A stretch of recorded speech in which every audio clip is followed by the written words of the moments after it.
So yung guys, magandang gabi. Gabi naman talaga ngayon. So may ano lang tayo, may pag-aaralan at medyo magbibigay tayo ng detalye kung ano yung pwedeng maitulong sa lahat ng installer, no. So we have a friend na nag-install ng hybrid, and then naka-parallel. Papakita ko yung picture niya dun sa entrada, which is bibigyan natin siya ng idea, or magbibigay tayo ng idea sa mga nag-install ng hybrid with parallel connected na dapat isa lang yung CT sensor, and then dapat konektado na yun. And then okay, pag-usapan natin kung bakit. Merong isang installer ang nagkabit ng CT, which is kung makikita nyo sa picture, nasa total of 9 CT sensor, pero ang connection niya is, ang tapping point is connected in parallel. So supposed to be dapat tatlong CT sensor lang dahil 3 phase, no? Sa 3 phase kasi, unang clue natin o tips natin sa mga nag-install, kapag yan naka-parallel na, master lang yung iyong master inverter lang yung iyong may CT sensor.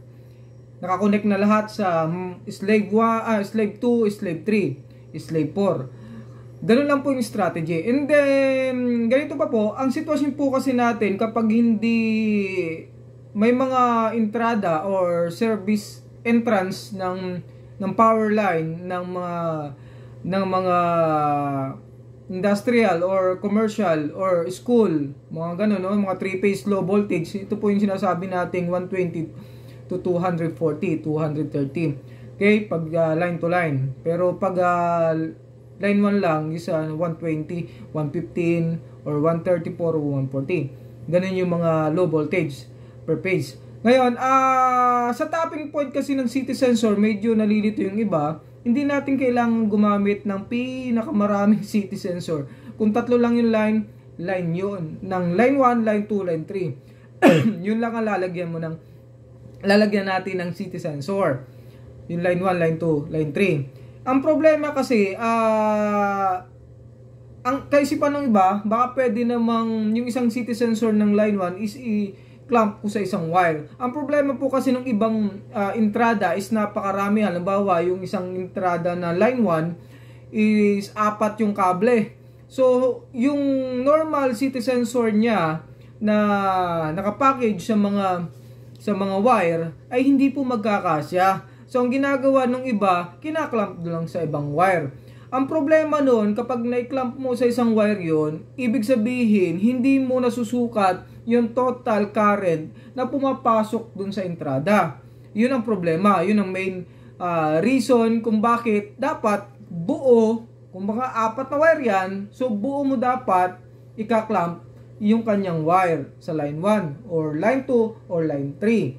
So, make sure kapag kayo magka-clamp, dapat buo yun. Pag hindi naman kayo at hindi naman properly fit yung ating CT sensor from that wire, ang gagawin nyo lang is, syempre, bibili kayo ng CT sensor na mas malaki yung butas.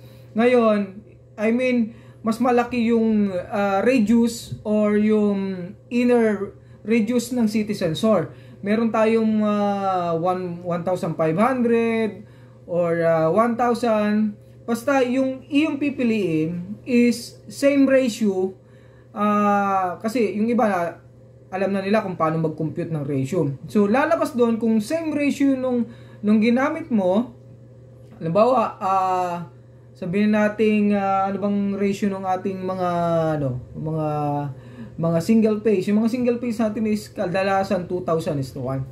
So, mga 100 ampere to ano bang nakalagay doon.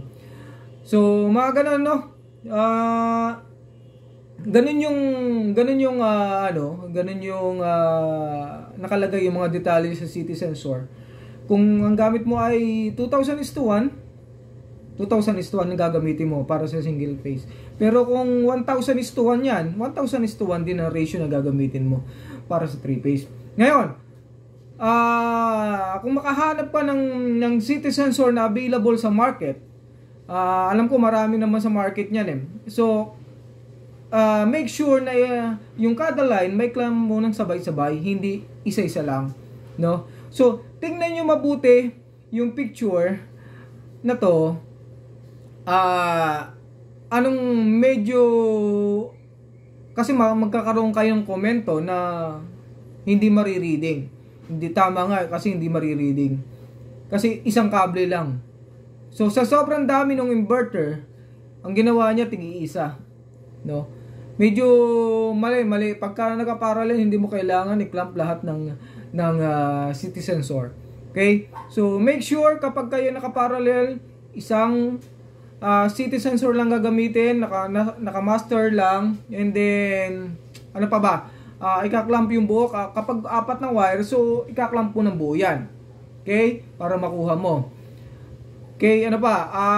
Hindi mo dapat paghiwalayin kung 4 na wire yan, hindi mo kailangan kunin tong isa kasi hindi mo mababasa yung total load ng iyong building, no? Consumption. Kasi nga naiwan to ay may dumadaan na current dito naman ay may dumadaan ng current, pero baka ito yung pinakamababang current kasi naghahati yan eh. Naghahati yung current, so dahil 4 na wire sa isang entrada, hindi niya mababasa ng buo. Yun yung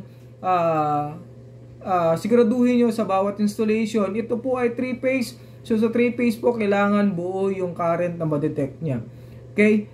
So, dapat may tama ng ating mga gusto mag-install na mga 3-phase na mali ang pag-i-install na isang wire lang ang kakapitan mo kung yan ay double wire, triple wire, o 4 wire. Maging ganun din po sa single phase kasi yung mga single phase natin kalimitan, malalaki ang wire hindi nagkakasya yung mga ating city sensor na available or nakapack na dun sa ating nakapackage na dun sa ating sa ating inverter. Minsan hindi nagkakasya, so bibili kayo ng city sensor na mas malaki.